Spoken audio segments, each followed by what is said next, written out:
ya participan ahí, pues también aquí ya empiezan a producirse derivados del ácido araquidónico, prostaglandina y leucotrienos. Aquí se siguen produciendo en mayor cantidad. Es un recordatorio de lo que ya habíamos visto. Bueno, aquí es como cada gen va a codificar una proteína determinada, y esta es una imagen así para que ejemplifica precisamente esto. Esto ya lo vimos. Me recordarán que sí lo vimos ya, ¿verdad? Sí, doctor. Sí, doctor. Sí, doctor.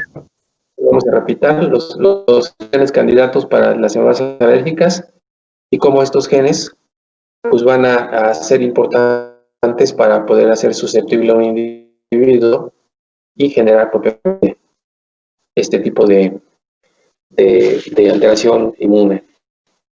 Bueno, aquí habla, por ejemplo, de los cambios en los genes.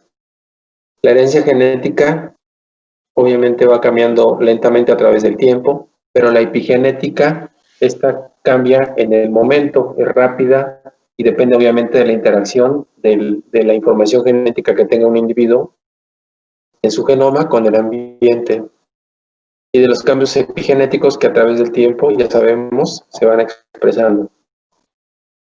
Y bueno, la epigenética y forma de vida también ya lo habíamos revisado, y los factores que en un momento dado van a condicionar una mayor susceptibilidad dependiendo de la carga genética ante agentes contaminantes y la presencia de alergenos.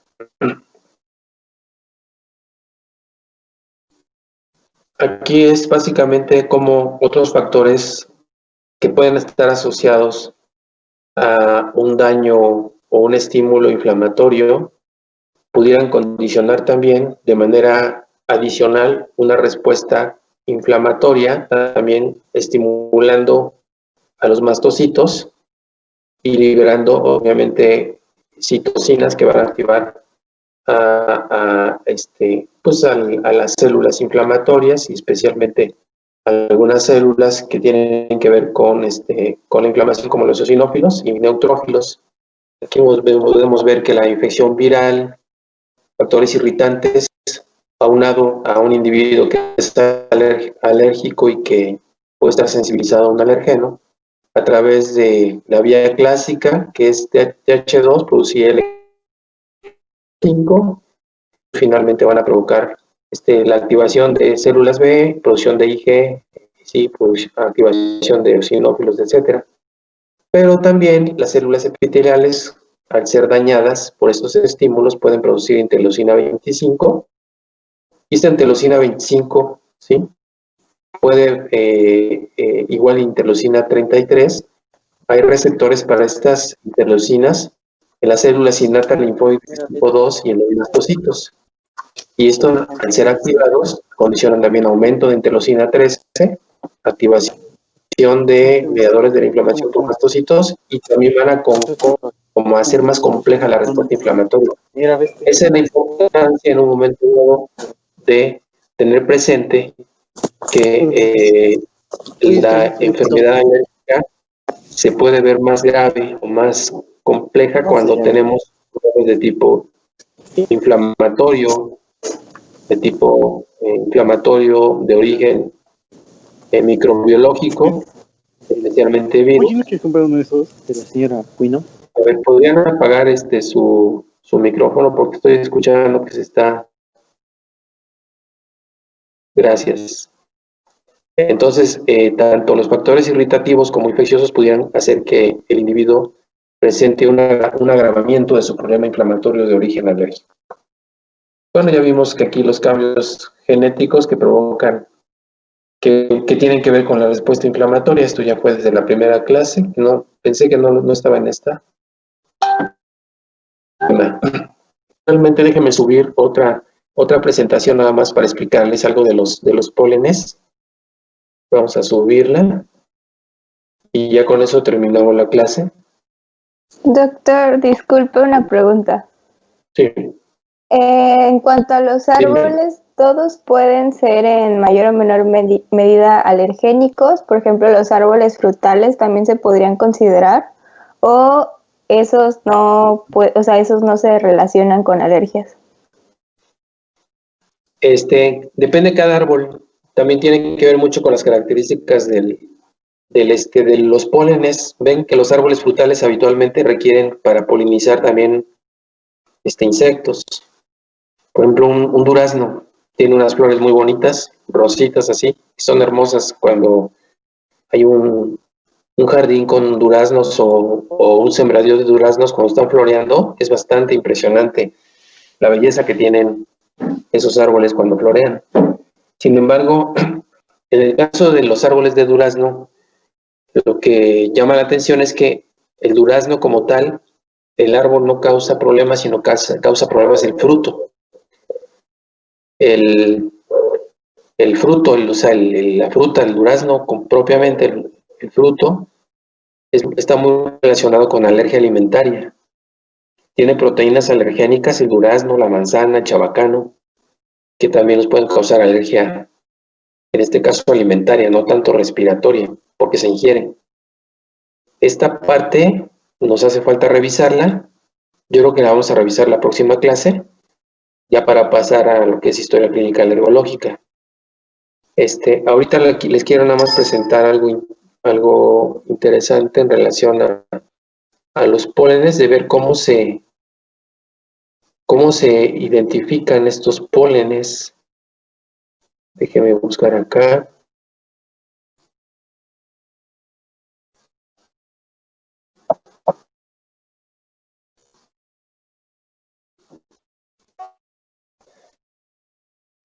De hecho, hay un monitoreo permanente. Aquí en Puebla no. Yo espero que pronto lo haya. Es una ciudad de muchos millones. Pero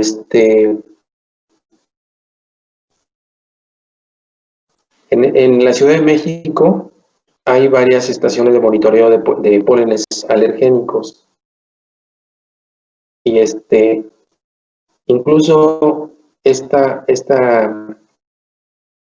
pólenes alergénicos son monitoreados y reportados semanalmente, su prevalencia en el ambiente de la Ciudad de México. Déjenme, ahorita estoy buscando aquí por internet la liga para que se las comente.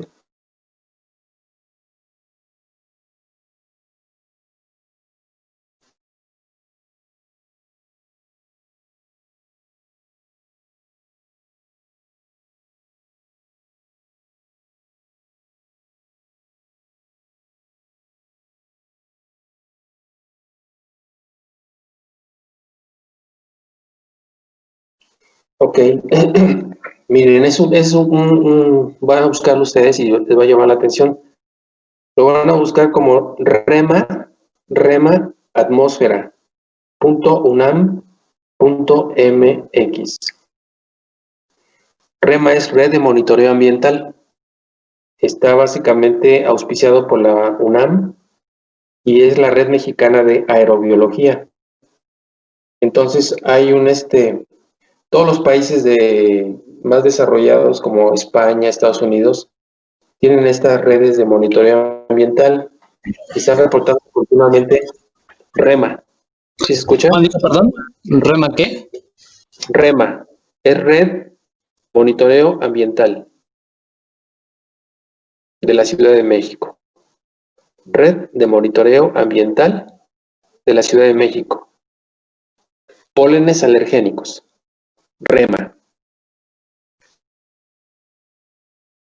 REMA, ok. Entonces, con calmita lo buscan más tarde y van a ver pues, cuál es el objetivo, cómo se diseña, y van a ver los mapas polínicos que tiene este sistema de REMA, para que vean que es algo que es muy útil y que pues deben de saber ustedes que existe, porque pues cada día hay más pacientes alérgicos y para ellos es muy importante consultar semanalmente cómo se encuentra la prevalencia de pólenes alergénicos en su ciudad para poder tomar medidas de prevención. Entonces acá pues básicamente vamos a pasar las diapositivas muy rápido. hay cosas que ya revisamos y se repiten, pero lo que les quiero yo mostrar es precisamente algunas características de los pólenes. Entonces, pues básicamente la aerobiología, parte de la biología, es la que se encarga de estudiar estos pólenes y se conocen como aerolorgenos, y vean que son precisamente estos pólenes que tienen componente proteico que van de 10 hasta 75 micras y pueden penetrar completos o fragmentados a la vía respiratoria hasta en tamaños de 5 micras. Llegan a tener un peso de 10 a 50 kilodaltons. O los hongos también pueden ingresar a la vía respiratoria y estos pueden estar fuera o dentro de la ciudad, de la casa, perdón. Y obviamente estos pues también pueden sensibilizar.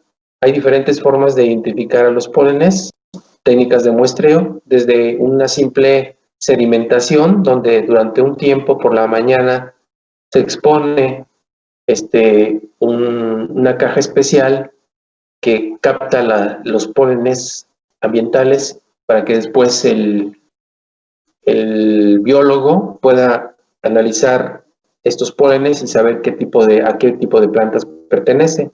Otras veces son a través de brazos de aspiración, rotatorios o cascadas de succión o centrífugas o filtración.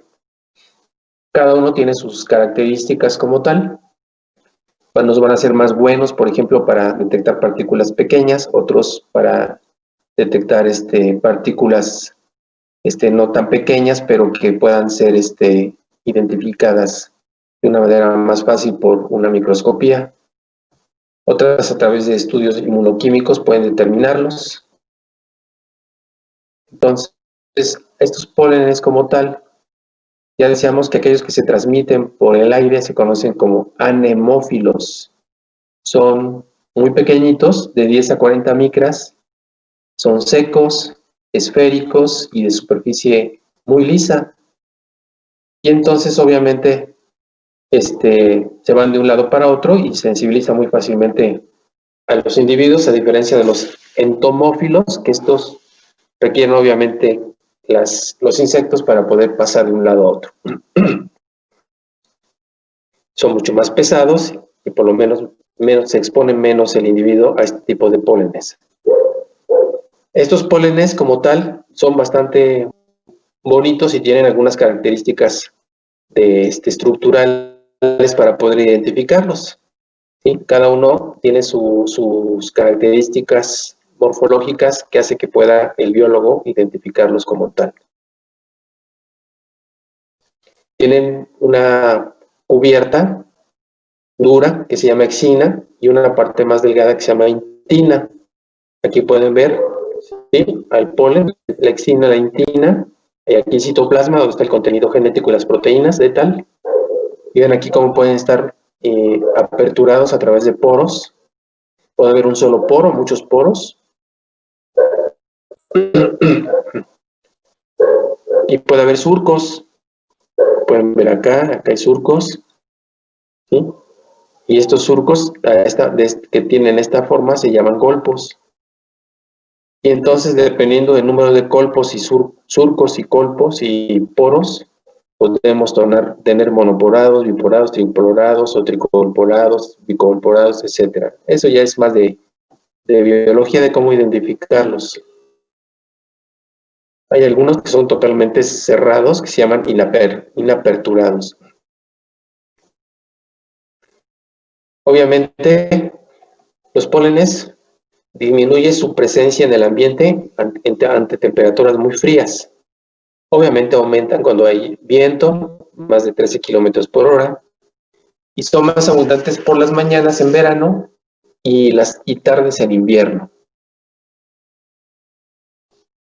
Aquí tenemos un mapa de la vegetación de nuestra República Mexicana, el tipo de selvas, sabanas, pastizales, matorrales, etcétera, y obviamente dependiendo de la zona, es la presencia de los pólenes. Es importante precisamente por la prevalencia de sensibilización en distintas regiones de la República Mexicana. Incluso hasta en la misma Ciudad de México hay diferencias en cuanto a temperatura y a prevalencia de determinadas plantas. Y podemos ver zonas muy secas en la parte norte, en la parte central no tanto, y la parte boscosa de la ciudad, básicamente lo que es Milpa Alta, Tlalpan y Magdalena de las Contreras, que están al sur, ¿sí? Cerca de la Jusco, es zonas muy llenas de bosque y obviamente hay diferencias, ¿no?, entre la cantidad de pólenes, aunque el polen saben ustedes que pues, puede viajar grandes kilómetros, regiones, incluso hasta se han encontrado pólenes en distintos continentes que no existían anteriormente, plantas que no existían y que aparecen de momento y que no fueron transportadas por un avión o por algún barco, ¿no? La prevalencia de pólenes, pues se han hecho estudios en el Centro Médico Nacional hace mucho tiempo, ya tiene casi 20 años este primer estudio que se hizo, de prevalencia de pólenes en México. Esto se sacó de acuerdo a pruebas cutáneas y se encontraron pues una gran cantidad de alnus, de abetos, de fresnos, ¿sí?, de trueno, como árboles de quercus, encino. Sauce también se encontró en México, sauce y llorón como causante de sensibilización alérgica. Pirú, Populus alba, que es el álamo. Populus nigra, también es el álamo, pero ese no es de dos colores. Acacia, que es prima hermana del mezquite. Plantas amaranto y ambrosía. Pues Chenopodium, que es el pasote. Lolium, que es el pasto común. Elianthus, que es el girasol, que ya hablamos de ellos. Plántago, ¿sí?, y Rumes crispus, que es la lengua de vaca, etcétera. Entonces, pues básicamente es eso lo que les quería mostrar. Aquí tenemos un rotor como está girando en la parte más alta de un edificio, captando precisamente los pólenes atmosféricos durante ese día. Y bueno, de los hongos ya habíamos hablado también, de las unidades estructurales de ellos, que son levaduras e hifas, y que bueno, estos también sensibilizar al paciente, ¿sí? Algunos tienen filamentos de 3 a 10 micras de ancho. El micelio es un conjunto de hifas, y bueno, dependiendo obviamente de las condiciones ambientales, es que podemos tener a estos hongos en una etapa de crecimiento franco, formando hifas y micelios, o tenerlos ya en una etapa no de crecimiento rápido, donde pueden estar incluso hasta alterados en su estructura, pero finalmente no perdiendo la capacidad de sensibilizar a los pacientes por las proteínas que tienen.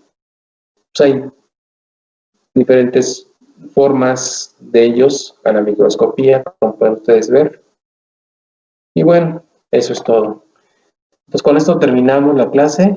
La siguiente vamos a ver alergenos, trofoalergenos, que son los alergenos alimentarios y cómo cruzan con los alergenos respiratorios, y historia clínica.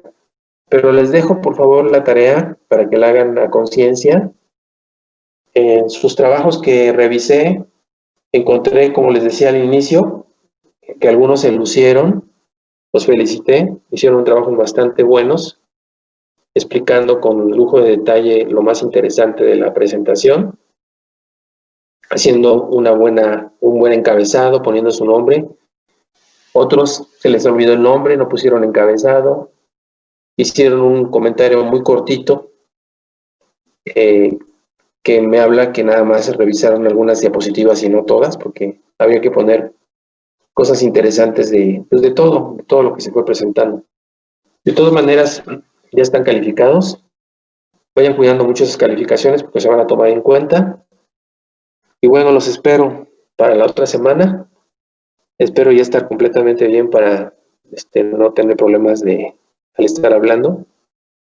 Y cualquier cosa que tengan, cualquier duda, estoy a sus órdenes. Nos vemos y cuídense mucho y cuiden mucho a sus papás. Buenas noches. Gracias, doctor. Gracias, Doc. Cuídese. Cuídese, doctor. Muchas Hasta gracias, luego. doctor. Gracias, doctor. Cuídese, que se mejore.